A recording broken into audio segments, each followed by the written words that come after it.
एक भक्त थी जिनका नाम करार देवी था। वे धार्मिक नियमों को नहीं जानती थी, परंतु भगवान जगन्नाथ के प्रति उनका प्रेम बाल सुलभ, गहरा और निष्कलंक था। वे प्रतिदिन अपने घर में खिचड़ी बनाकर प्रेम पूर्वक भगवान को भोग अर्पित करती, जिसे मंदिर में भेजा जाता। जब भी खिचड़ी पकने में देरी होती, वे कहती, जल्द पकाओ माता।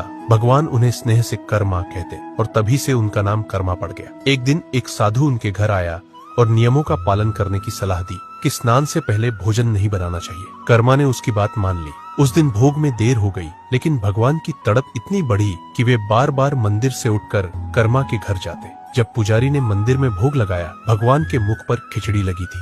पुजारियों ने पूछा, प्रभु आपने खिचड़ी कहाँ खाई?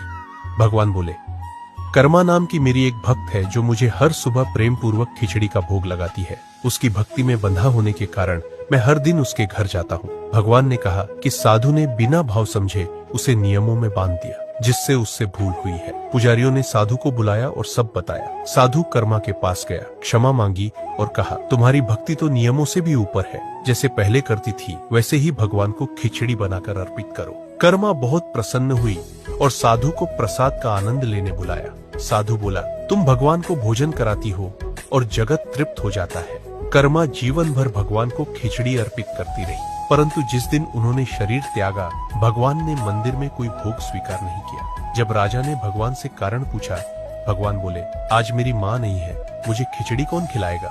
राजा ने कहा, हे प्रभु, हम हर दिन कर्मा के नाम से आपको खिचड़ी अर्पित करेंगे। तभी से आज तक 56 भोग से पहले कहा जाता है, यह कर्मा की खिचड़ी है।